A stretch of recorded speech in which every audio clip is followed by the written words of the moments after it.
back to the HaneyBiz Project with host Mark Haney. All right. Welcome back to the HaneyBiz Project. I'm Mark Haney.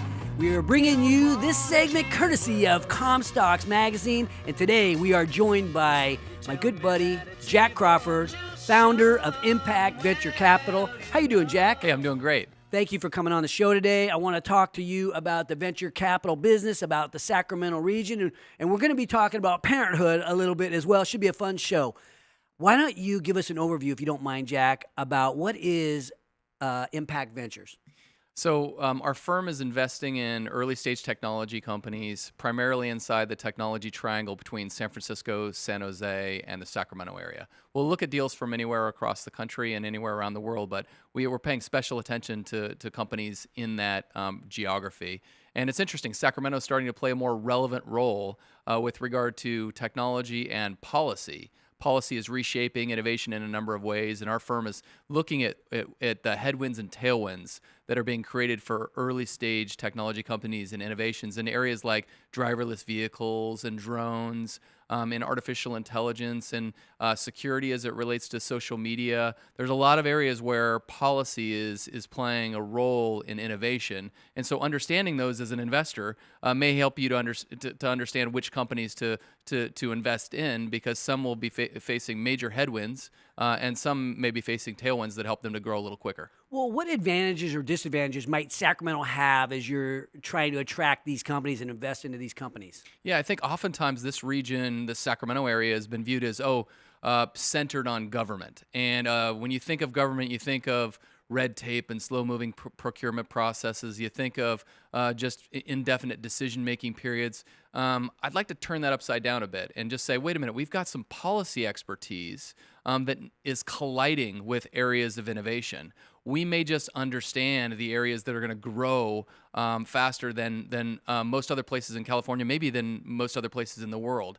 So when we look at driverless vehicles, one of the critical elements is citizen safety. When we look at social media and how it's taken off, we look at areas of privacy and sort of what makes sense and what doesn't. When we look at sort of drones and delivering products or providing surveillance over solar farms, I mean, our understanding of policy and how it relates to these really interesting areas of innovation gives us a competitive advantage in playing a role in some of those industries. And so I think that's the role that Sacramento has to play. And thinking about your investment thesis, how do you decide what the right fit is for Impact? Yeah, so the blocking and tackling of the venture capital industry is really about understanding the size of the overall market, really understanding the depth of the technology. Is it patentable? Do you have a sustainable competitive advantage from a technology standpoint?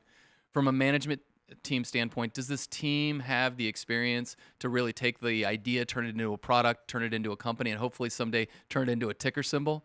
And then from a financial standpoint, how capital intensive is this business? Do they really understand the numbers, how to get that company from where it's at right now to profitability? So, looking at those four areas and really doing some due diligence to understand the viability of the opportunity is where we focus. You know what's interesting to me about when I talk to venture capitalists, a lot of times you'll hear something like, well, half our investment portfolio will probably fail or do almost nothing. A couple of them will do okay. And then one or two, if we can get a home run out of one or two of them, then we have a great return for our investors. But why do so many have to fail?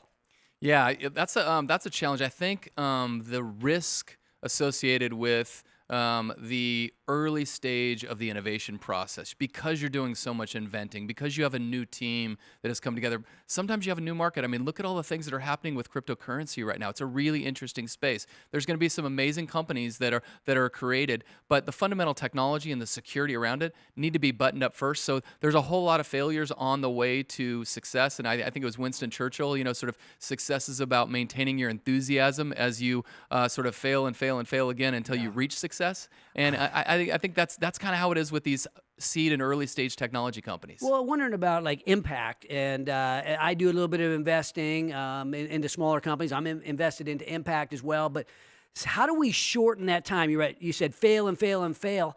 I have to assume that part of what Impact tries to do is invest into companies, or maybe even help them through that. I call it the trough of sorrow. That long road to profitability and sustainability and ultimate success. How do we shorten that road? Yeah, to your point, I think it's about figuring out how to fail fast, right? If you're going to fail fast. Don't take a long time to fail. And so there's concepts like creating a minimum viable product. Let's not create the Taj Mahal of a solution. Let's create something that we can test in the marketplace. So I think it's about this rapid prototyping, rapid testing, a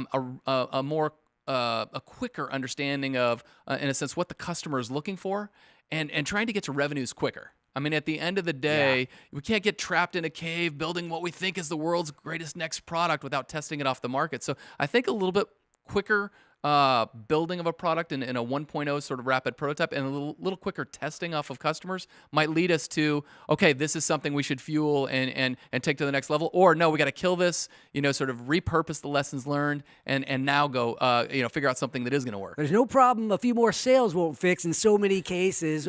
So thinking about what you guys are doing here in Sacramento, you have the Impact Global Venture Summit. It's May 8th. It's a huge event at Golden One. What can we expect this year? Yeah, so it should be a little more than 1,000 people will attend an event at the Golden One Center.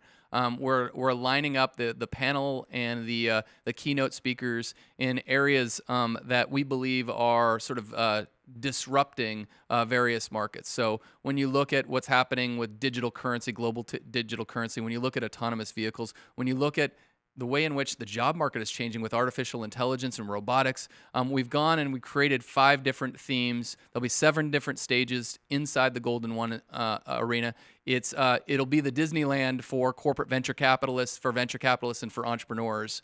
And then there'll be a number of programs inside the private lounges that are more focused on kind of one-on-one meetings for entrepreneurs with investors. And so this, as technology and policy collide, we're taking, in a sense, all of the key themes that are coming out of some of those discussions and merging them into 5 programs and into what is, the most technologically advanced arena in the world. So I think we're going to have some fun that day. Well, it's going to be a great time to get inspired, talk to people who have been there, done that, had some real success. I think it's also going to be a time for a lot of us to become educated about venture capital and corporate VC, but also a time to connect. What a great place to meet somebody. Maybe even you had the chance of meeting your future business partner right there in Golden One. Instead of watching a Kings game, let's go find somebody who can help change the trajectory of our career. Yeah, when we ran this before about 15 months ago, there was about 750 people there, and I'd say about 80% of them were from the greater Sacramento area. One significant difference this year is we think more than 50% of the people that attend this particular event will be from outside the region. Wow. So as we look at kind of the areas of innovation between San Francisco and San Jose, there's a real opportunity to draw them up to Sacramento and talk about some of these key areas of innovation. And so I'm excited about the investor composition that will be there. I'm excited about sort of bringing more resources into the Sacramento area with regard to market research, with regard to capital, with regard to ideas and entrepreneurship. And to your point, I think it's going to be an extraordinary opportunity to meet people from Northern California. Well, you're a guy who is putting Sacramento on the map in terms of entrepreneurship. I mean, we can't thank you enough, but I have to ask you, we led off the show talking about how do the most successful people, guys like yourself, raise a purpose-driven, motivated family where there's high achievement is part of the philosophy. How do you do it? Well, I guess from the standpoint of looking for models of success, I feel like I'm at the beginning of the process, not the end of the process. I appreciate the comments, but I have a 16-year-old, a 12-year-old, and a 9-year-old. You're so 2 right boys and a little in girl. the heat of it, right Jack. in the heat of it. Yeah, there's a lot of action in the Crawford household right now. But sort of on our pathway to trying to figure out how to best live life. One of the things that I realized was there's some elements around strategic planning that directly apply to business that we're very comfortable with. Most entrepreneurs, most successful CEOs have been involved in strategic planning sessions with their business, maybe with a church, maybe with a nonprofit, maybe with their kid's school. Someone has said, hey, you've got some business skills. Come on out and help us set some goals. We'll figure out critical path items. Let's figure out a timeline. Let's figure out the actions required to achieve those goals. But those very skills are not often applied to life. We sort of live life in this reactive way. Oh, I wonder what's going to happen this next year. I hope something good happens. And I've started to think that there's a way to shift that and maybe sort of embrace the concept of proactive living by taking these business and entrepreneurial skills that we use to set goals and execute on them in sort of in the entrepreneurial world and apply them to life. And so my family has created things like a dream board that's up on in my home office, and everybody sort of contributes to that. And I think that to some degree, dreaming ignites initiative in kids. They don't need a deep level of experience in strategic planning to dream a little bit, to think about that. And I think there's something about the documentation process of putting your dreams up on the wall and having everybody in the family sort of see what you're interested in and what you're fired up about. And I think there's little things like that we've done that have started to lead us in an interesting direction about applying sort of business skills to life and achieving maybe outsized results as it relates to our family. I love it. Bringing business concepts to the family, allowing our family to dream, and that ignites the creativity.